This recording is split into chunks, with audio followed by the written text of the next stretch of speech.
The hardest part of starting over in your 40s? Because everything has been a lot. I'm single. All of the financial responsibilities of my life are mine. 60 to 70% of divorces are initiated by women after the age of 40. So for me, my 40s have been pretty much like a state of mourning. Life doesn't always give instant feedback. Some choices feel empowering in the moment, but their real impact shows up years later. And by the time clarity arrives, the timeline has already moved. What if the decisions that felt right at 25 don't feel the same at 40? Stay with us till the end, because this isn't about one age group, it's about how timing, priorities, and reality slowly drift apart.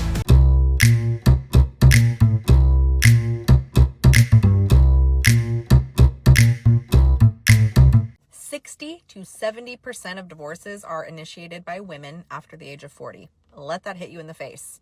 Women are straight up dumping their husbands once the kids are grown and the hormones start doing backflips and cartwheels. This is the latest data. Women initiate about 69% of divorces, and among couples over 50, that gray divorce, that number stays roughly the same, around 66 to 70%. And in many cases, men are blindsided while the woman was emotionally checked out long before the papers were filed.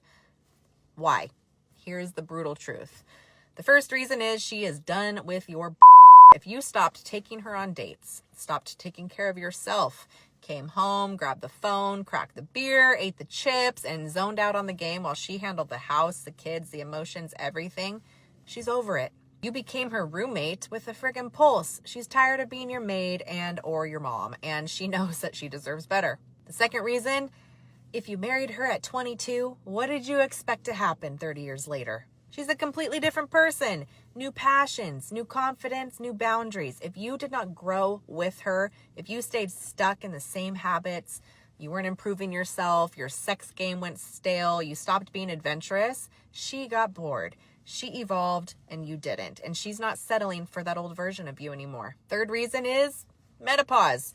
That's the final straw. Her hormones flip, her tolerance crashes, every ignored problem explodes. And if you are not helping her level her hormones, she's gone. And the fourth reason, she's got her own money. She's also have her own friends and her own life, and you let her work like a man just like you.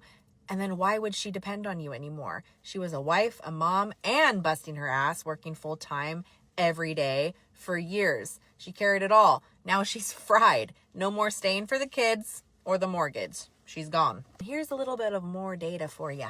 Post-divorce, only 27% of women regret it. Men, 39% do. So more women are happy that they chose to divorce versus the ones who didn't. And here's some instruction for you. Don't marry young and clueless.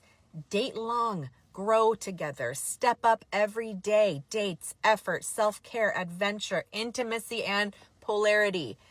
And communicate. Evolve. Talk and be honest with her. Or watch her walk away once she hits 40. In your 20s and early 30s, everything feels flexible. Time feels abundant, options feel endless, and there's always a sense that better is just around the corner. The hardest part of starting over in your 40s is that nobody really knows you're doing it. You just carry it quietly. Follow if you're rebuilding too. That mindset creates a certain confidence. The belief that you can wait, choose carefully, upgrade when needed. And for a while, that belief feels completely valid. Ladies in your 40s, whatever age you are, I don't know, I'm in my 40s, so I'm just looking for other women that can relate to feeling like you just can't keep up with things. I'm single, so all of the financial responsibilities of my life are mine, and I feel like I can't keep up. I feel like I'm constantly just making appointments, doctor's appointments for myself. I'm constantly making appointments for my dog. I'm constantly just doubting all of my choices in life when I feel like I have not even reached any of my goals or my dreams. I have really good days, but it's just been a couple bad days, and sometimes I just really feel like I'm not good at what I do. And I have such imposter syndrome. I don't know. I wish there was just someone to tell me that I was going to be okay and that I'm doing a good job. I just look around me and there's so many successful women. And I'm so proud of them and in awe of them. I just don't understand how to get to that place, like, where I just feel proud of myself. Worst thing is that I'm a therapist and I know exactly what I would tell a client of mine right now. And for some reason, it is so hard to listen to my own advice. It's just so much harder to be kind and compassionate to yourself. And it's just been rough. For any woman that's feeling like this lately or tonight, I see you and we're all in this together. Maybe you have to have a good cry, because I honestly feel a little bit better.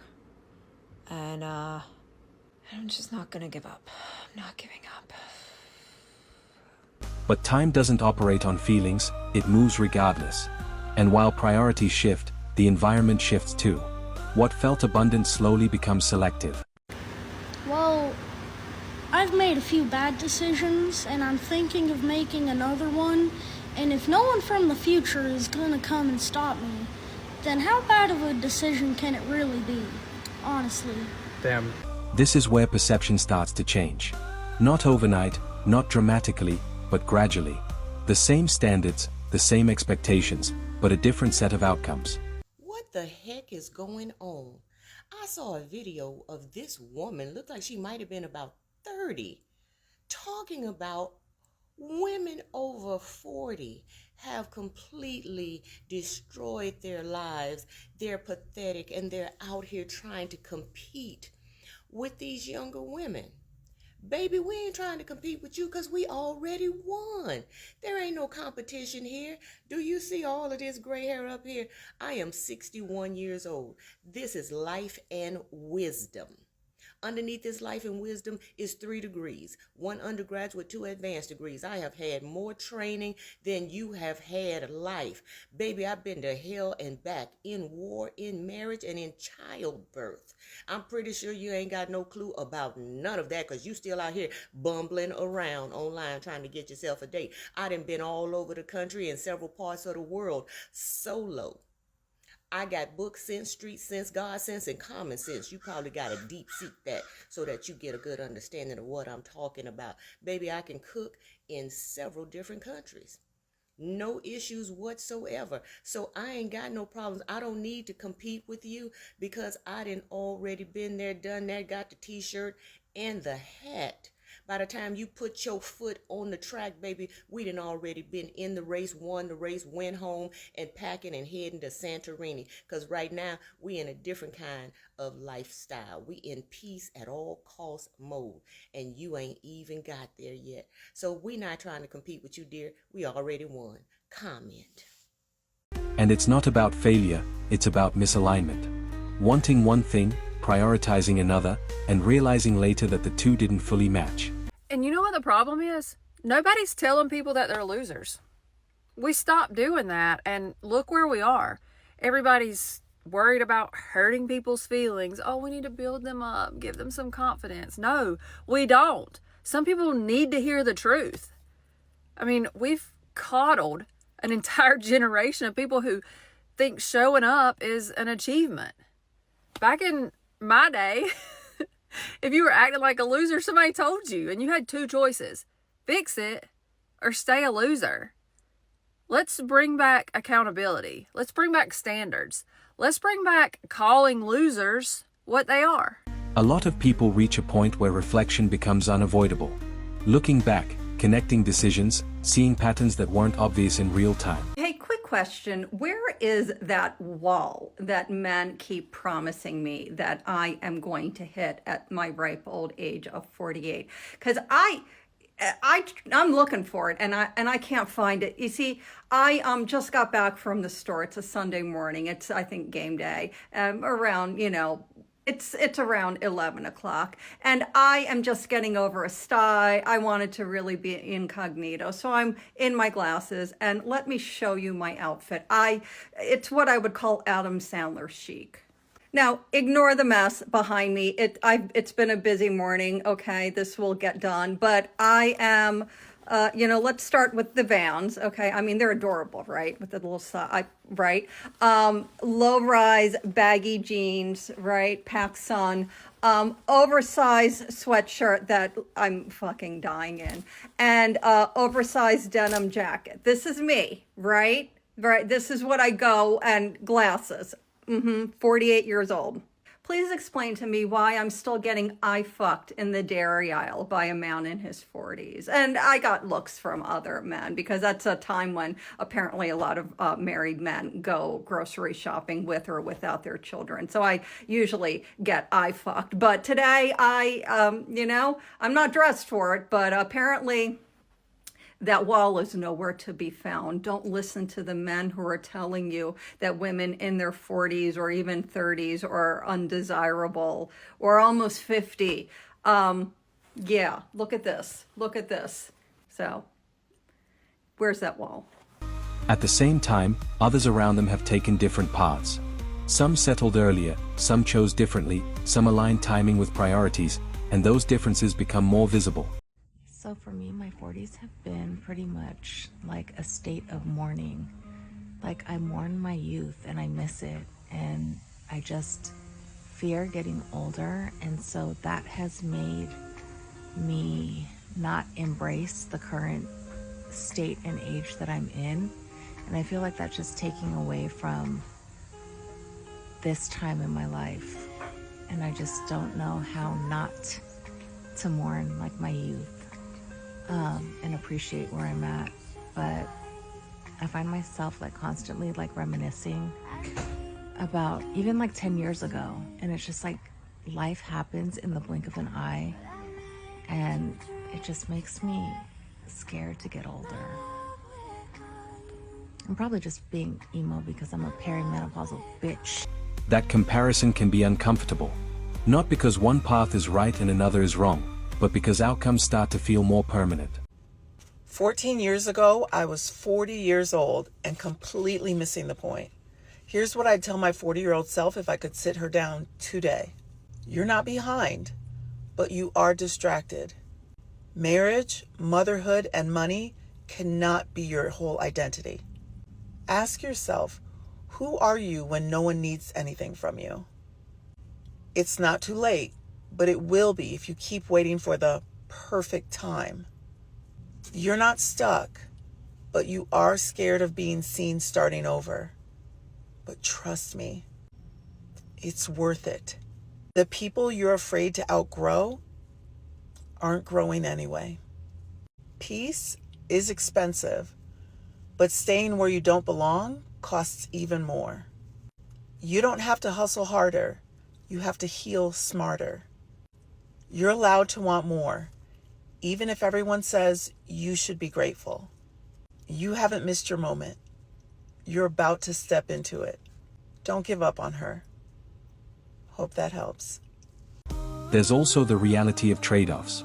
Every decision carries one, even the ones that feel empowering.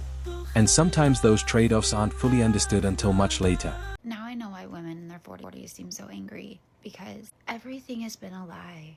Like every single thing we've ever been taught and told, systems we've grown up in, and it's all a lie. And we've been taken advantage of. I can't believe the things that I'm saying. I can't believe the things that I believe. I can't believe the things that I've experienced. I can't believe the things that I've come to know and realize about myself. That I gave my entire adult life to somebody who didn't even like me. That I had kids before my nervous system was healed, so I just dumped all of my trauma onto them.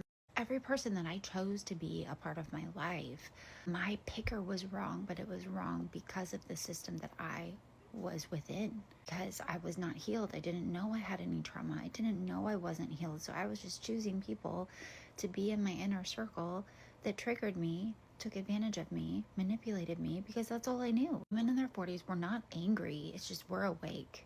We're woke. Okay, we will. What makes this stage difficult is that it's not about starting from zero, it's about adjusting direction midway. And that requires a different kind of clarity. Not where I wanted to be. I haven't succeeded at any.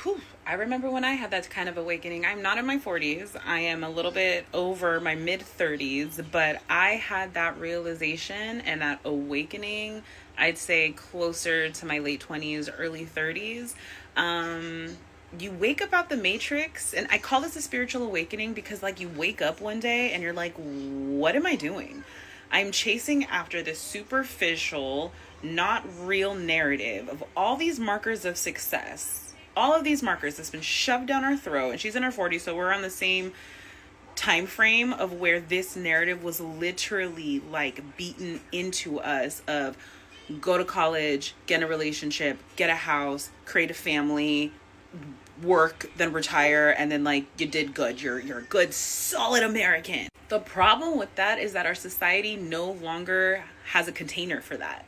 So we're chasing after this checklist. We're chasing after these markers to identify ourselves as successful people when they're no longer attainable. So you have people, millennials mainly, in my generation who are losing their crap and have to redefine what happiness and success means to them. And that's all she needs to do. She's woken up, she's going to feel anger, she's going to feel sadness, she's going to feel all of these icky emotions, but she's going to have to rebuild her story. So if this is you, you are not a failure. Society has failed us. And now it's our job to take back our narrative and create a life that is meaningful to us, that is not measured by external markers, but by internal validation. That's it. You're doing great. They can follow for more.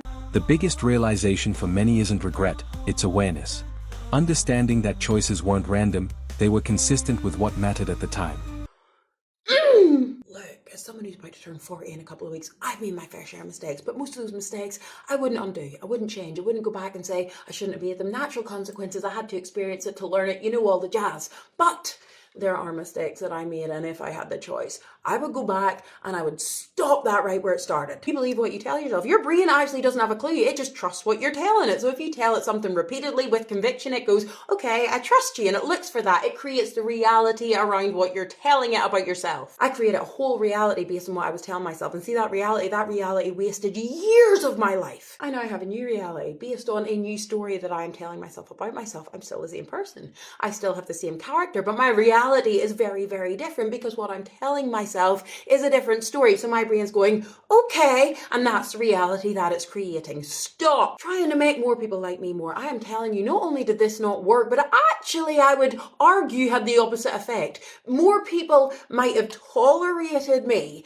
than tolerated me when I stopped caring. More people might have kind of like me, but it definitely didn't make the people that liked me like me more. The things that the people who don't like you hate about you, they are the things that the people who like you love about you. And when you're squashing them down for the people who don't like you, the people who like you are missing out on them. The other one is caring what those people think. People are going to think what they want to think. They're going to think how they think, regardless of whether you care what they think or not. And you know what? They don't actually see you as you are. They see you as they are. Guys, worrying about the future, it's not going to change anything. And the chances are it's actually not going to happen. Do you want to know what happens to your body when you worry about the future?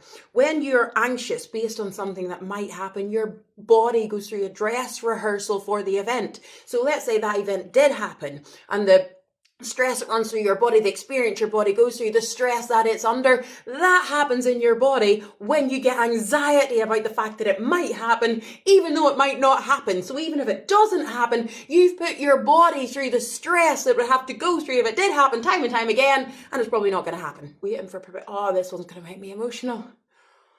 Waiting for permission. Waiting for permission to live the life that I truly wanted to live because I was scared of letting other people down. No one ever formally hands you permission. You either choose the life that you want or you inherit your life by default. And that's all I'm going to say in that one. Assuming that other women were the enemy. Yes, many women were my enemies. But many women were not my enemies. And the women that weren't got lost in the sea of the assumption that they all were. You know what? Most women are just wrestling with their own insecurity. Most women are just wrestling with their own pain and their own struggles, and they don't know how to channel it directly. Most women have more in common than they don't if they just sat down at the table together and laid it all bare. Regardless, that's their inner battle to wade through. That's not my problem. If they're projecting it onto me, still not my problem. Do you know what? I was about to finish with a regret, but I'm not even going to add that in. Because truly, if I look back at that, I had to go through that to get to where I'm at today. I had to experience that. I wouldn't be who I am without that one. But the rest of them, waste of flipping time. Take it from me. At the end of the day, this isn't about blame, it's about timing. And the truth is, timing can amplify or limit outcomes in ways people don't fully grasp until they experience it. Men stopped playing by the rules, and now everyone's freaking out. Let's break down why silence has become the loudest move.